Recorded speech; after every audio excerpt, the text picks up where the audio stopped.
You do not hate AI enough, because this is getting insane. Now, it's got to be said, I'm not an AI hater. No, I think AI is going to be revolutionary for mankind. But what it's doing is absolutely obliterating the consumer electronics market. And as we've discussed in detail, this will lead to us essentially having no hardware available at home. We'll be forced to rent off all the big hyperscalers because they own all of the hardware. So the TLDR of this is basically these memory shortages, which are affecting the entire technology market, will last until 2030. What the Look at this. DRAM and NAND shortages will extend beyond 2030, warns the Phison CEO, citing an industry structural shift that will destroy consumer businesses. Oh my God, this is crazy. This is actually crazy. We're going to go through this, and then we've got tons to cover in this video because there's a lot of mental stuff which is going on here. So, Phison CEO says that enterprise demand has been fully factored in, showing a gloomy future for consumers. It appears that company executives have now started to factor in the long-term effects of the memory shortages, and Phison CEO has flashed warnings that the market wouldn't have anticipated at all. In an interview with Chinese media, CEO KS Pua discussed the current conditions of the DRAM and NAND supply chains, and based on his comments, it appears the entire industry is in for significant aftershocks. One of the major revelations of the interview was that foundries anticipate shortages through 2030, indicating that sellers are currently demanding a 3-year prepaid payment for capacity.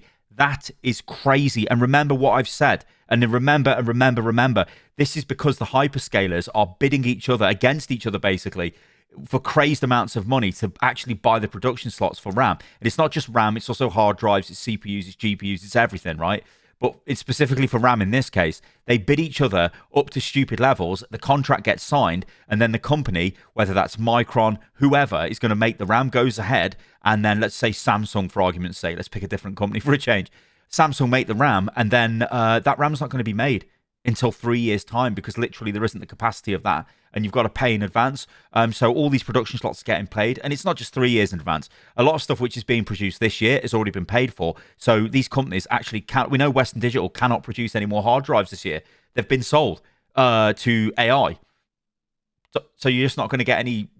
Like what? It's actually bonkers. It's fully bonkers when you think about it, because it's just draining everything dry.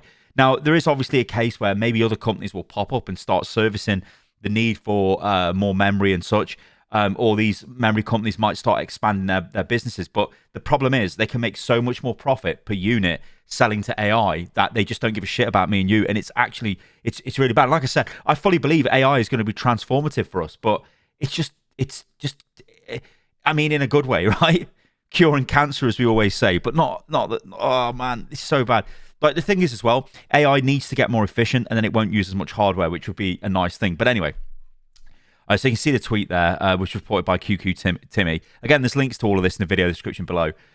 And yeah, foundries are demanding 3 years of prepaid payment, unprecedented in the electronics industry, with the sellers market at an all-time high. Internal estimates from foundries suggest shortages will persist until 2030, or even potentially for a decade, with no end in sight. Now, this is, you've got to remember about this. If we're going a decade with memory literally being bought already, and the data centers and the AI hyperscalers that own the data centers are obviously intending to use the AI, the RAM for that purpose, how do you, we'll get onto Valve in a second actually, but how do you as like a consumer electronic company secure the componentry to build your devices?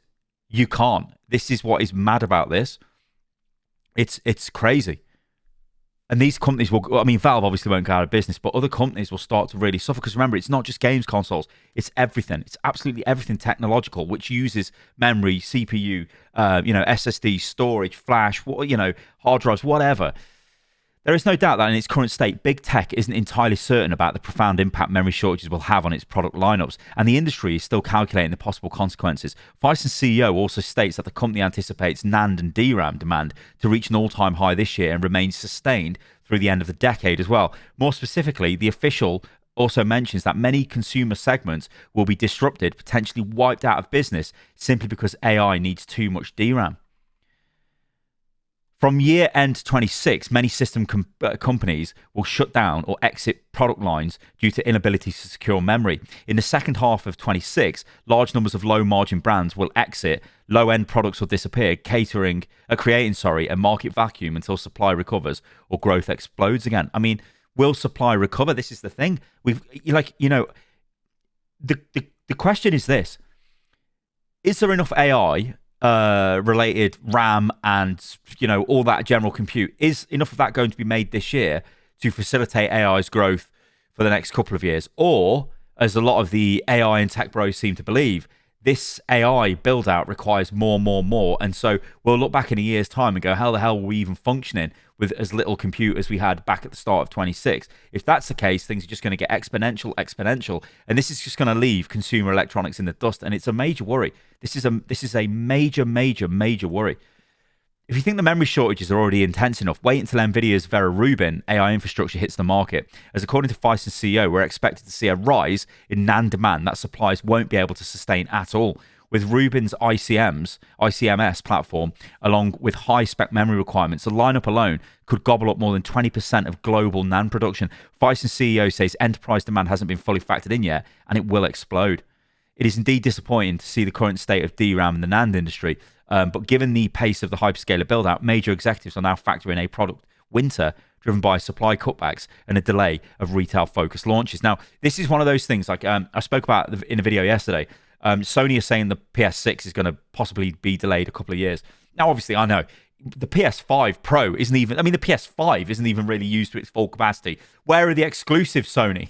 You know what I mean? So, like, that console could last another 10 years. But what's more profound is the fact that these companies, they want to rinse us. They want to go, here's a new console, buy it, spend another $800, whatever, on a console. But they actually physically cannot do that because there isn't the componentry available to do it. That is the problem, and this obviously goes wider to all kinds of stuff. So let's take a look at Valve. Gamer reports that Valve breaks its silence on Steam Deck OLED scarcity. Scarcity? Oh, the scarcity! Scarcity. And yes, it's because of the RAM and storage crisis. So, AI continues to mop up all the components you need to play video games. But remember, AI owns all the components that you need to play video games, so they can stream you this over the internet, and then they can charge you a monthly fee. Ha! Anyway, reports last week that the Steam Deck sold out in the United States prompted, I've lost my mouse pointer, prompted speculation ranging sober through to outlandish. But the actual reason is simple. And you likely already guessed it. It's the rest of the games industry. Valve has been hit by, or just like the rest, they've been hit by the RAM shortage. The Steam Deck OLED may be out of stock intermittently in some regions due to memory and storage shortages. Valve now acknowledges that on the Steam Deck page, confirming that the handheld scarcity can be blamed on the same phenomenon that has delayed the Steam machine, jacked up RAM and SSD prices, and threatens to shutter many electronic manufacturers. So yeah, let's go and take a look at Valve's website. Okay, so I've just actually scrolled down on this and it still is available, but this is the UK, obviously. Like if you're in different regions, the US is sold out at the moment, which is obviously not great. So yeah, all these models are available. The 256 gig LCD is no longer in production, so that one will, when the stock's sold, that will not be available.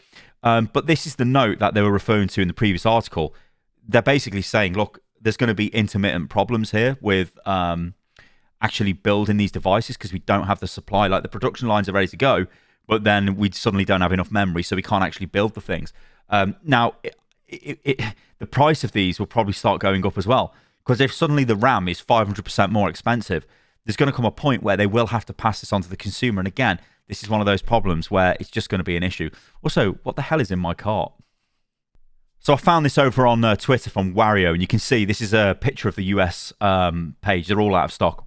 So, yeah. I mean, it's one of those things. It's like you should have bought, if you were going to buy one, you should have bought one last year. But like, these are expensive devices, and it's just like, who would have known that everything would have got to the state it is now? It's just bonkers to me. I think another thing which is crazy as well is Nvidia, obviously with Rubin, their next generation AI infrastructure and platform, it uses so much RAM. Like, surely Nvidia have got to be thinking, we actually need to start building our own plants to make this stuff. Now, obviously, it's going to take years to spin up something to do that, and it's highly complex, very expensive, and it just takes time. I mean, God knows these companies have got enough money to do it, but it just takes time. So I think that the moral of the story here is there's just going to be shocks, possibly for the next 5 years, where we're dealing with everything being massively more expensive because of everything is being hoovered up by AI. Okay, this has got to make you laugh, right? Because this keeps happening to these AI companies. Now, Google obviously trained Gemini on fucking everything, right? They've downloaded all my YouTube videos. They've downloaded all of YouTube, right? They've downloaded all of the internet. They've just got everything, right? And they train their models on that. You don't get paid for that, right? They don't care. They take your face and shove it in their model. It's Christmas to them.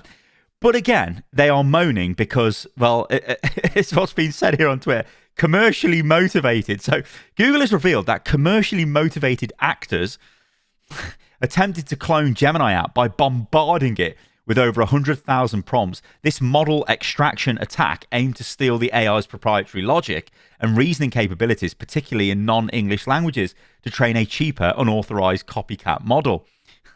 The attackers systematically mapped Gemini's response patterns to create a synthetic dataset for fine-tuning smaller open-source models. Google's threat intelligence group detected the coordinated activity and blocked it, labeling the incident a direct attempt at intellectual property theft. Like, the irony cannot be lost on us here. They have just these companies, OpenAI, Google, anyone with a big, massive, large language model has engaged in wholesale copyright theft, right? They just have. That's just what's happened. They'll claim they haven't, but they have. They absolutely have. You know, the likes of Anthropic have paid billions in fines because of this as well. Anyway, well, in court, they got sued. Anyway, beyond commercial cloning, Google's report noted a rise in state-backed threats. Groups from Russia, China, Iran, and North Korea are increasingly using AI to refine phishing campaigns, perform reconnaissance, and assist in writing code for malware. Now, as got to be said, there is an AI arms race on the go. And if you've got like some sort of super jazzed out AI-powered hacker, and they've got some like crazy malware which is made by some insane AI, you're going to need another insane AI to probably defend against that. And so you're going to end up in this AI arms race. And it's very frightening when you go down that path of looking at where the world could go. Because what have we got at the moment? You've got these frontier models, as they call them, in the US. So you've got your OpenAI, your Anthropic, your Google. They've got these models which are insanely powerful, but then you've got open source models out there. I mean, Facebook have got Llama, that's an open source model, but you've got the Chinese models as well, things like Kimi, very good at the moment. Obviously, everyone knows about DeepSeek and all this kind of stuff. So what happens when they get as good as a frontier model? Or what happens if an open source model can design some insane virus to wreck everyone's computers? Or the doomsday says will say, like, what about a biological weapon that can be made using an open source one? You obviously need these even more powerful frontier models. In fact, if they stay even more powerful, that's another question, to counter them. So it's just going to be this insane. And I'll tell you what, it will make you have a meltdown if you go down the path of looking at that stuff. It is actually insane. So out of all the hyperscalers, there is one. Well, can we call them a hyperscaler? Let's say out of all the biggest technology companies in the world, the second biggest company in the world, Apple, isn't actually spending tons of money on AI build-out yet, right? However, this caught my eye because Apple, they're almost trying to get into bed with Chinese memory makers, YMTC and CXMT. So there may be light at the end of the tunnel where we see these other memory manufacturers move onto the world stage. Now, my limited understanding of CXMT is, and this probably extends to YMTC as well, is they are basically mainland China only. They don't operate really anywhere else in the world. We'll go over this article because I think it's going to make sense. But anyway, Apple is apparently considering the pitfalls of turning to Chinese memory makers YMTC and CXMT to satiate its thirst for memory resources. While details are scarce at the moment, the gambit might simply be Apple's way of countering the hardball negotiation tactics employed by the so-called Big Three, SK Hynix, Samsung, and Micron, as well as Kioxia. Apple is reportedly exploring a partnership with yada, yada, yada. For the benefit of those who might not be aware, Apple secures its DRAM resources primarily from Samsung Electronics, which accounts for around 60% of the DRAM supply for the iPhone 17. Even so, the Cupertino giant also taps SK Hynix and Micron to plug its residual DRAM demand. And again, Apple are now struggling because all this stuff is getting bought up by everyone else. I mean, this does mean these big companies, they've got a decision to make. They either take the hit and they absorb the cost increase themselves, they won't, or they pass it on to the customer, which is probably what they'll do. But other element to this is the thing doesn't exist in the first place. So they'll be forced to do things like reduce the amount of RAM in their phones, which might make them more efficient, as software developers have to then start, working on actually with less RAM, make things more efficient. But we'll see. We noted that recently Apple has managed to secure access to sufficient NAND resources through the first quarter of 26. Even so, Kioxia is expected to raise its prices for Apple once a long-term NAND supply agreement is signed. Moreover, Apple has only managed to secure access to DRAM resources for the first half of 26. This comes as TF Securities analyst Ming-Chi Kuo noted back in January 2026 that Apple could substantially boost its market share in the ongoing chaos by absorbing memory price hikes and sacrificing some of its already hefty margins. Of course, this is easier said than done, especially as the analyst noted, Apple will now have to negotiate memory prices every quarter instead of biannually. I mean, possibly Apple do this, but I think Apple is basically dominant anyway, isn't it, in the sort of high-end smartphone market, and definitely in the laptop market, I'd imagine, right, with the MacBooks. But of course, during Apple's latest earning call, Tim Cook was quick to note that Apple has arranged the required memory and that the company can push different levers to secure the required components, suggesting the memory-led disruption remains at a manageable level for Apple right now.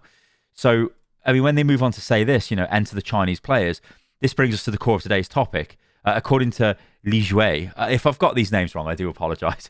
Apple has planned to explore cooperation with Chinese memory chip manufacturers Yangtze Storage and Changxin Storage to strive for more favorable supply contracts from the big three. This is, of course, a high-stakes gamble on the part of Apple. On the bright side, the move might give Cupertino giant much-needed leverage in negotiations.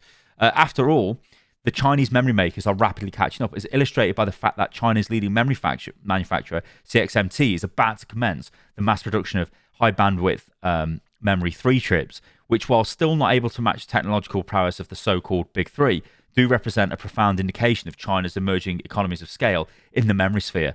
On the NAND front, the technological gap between Chinese companies and their Western counterparts is even narrower. On the other hand, the move can equally backfire. After all, who can forget the brief but dramatic development on the 13th when CXMC and YMTC were briefly included in the Pentagon's restricted companies list. Meanwhile, this game of moves and counter moves continues. So, yeah, like I said, this also verges on into that realm of the political discourse of the situation.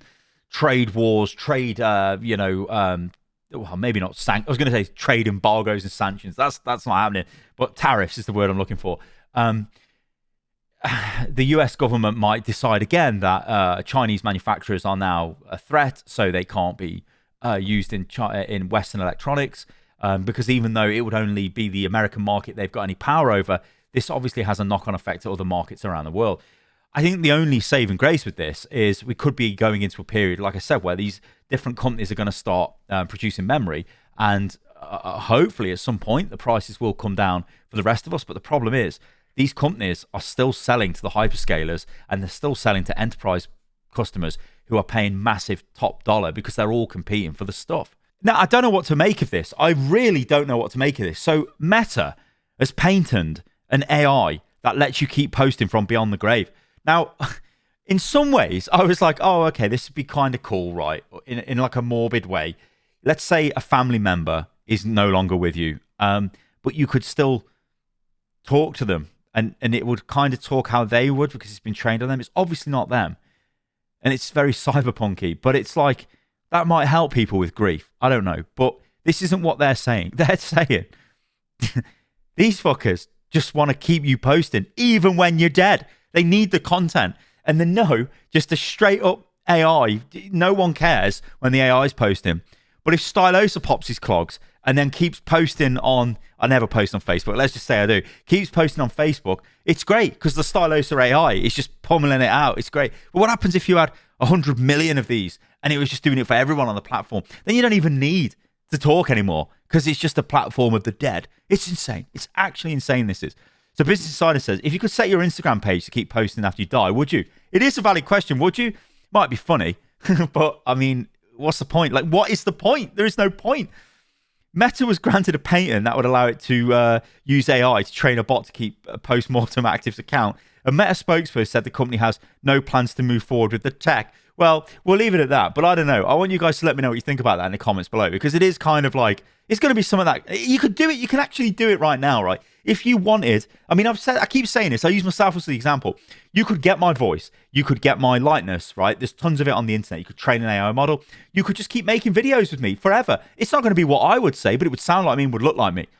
Is that maybe good enough for some people? I don't know. This is insane. Let me know what you think about it in the comments below. All right, guys, I'm going to leave this video at that. But the moral of the story in this video, I think, is get ready for the shocks, right? Hardware is going to get more expensive. And it isn't just games consoles. It isn't just mobile phones. It isn't just, anything that's associated with, like, let's say, gaming and entertainment. It's going to be everything.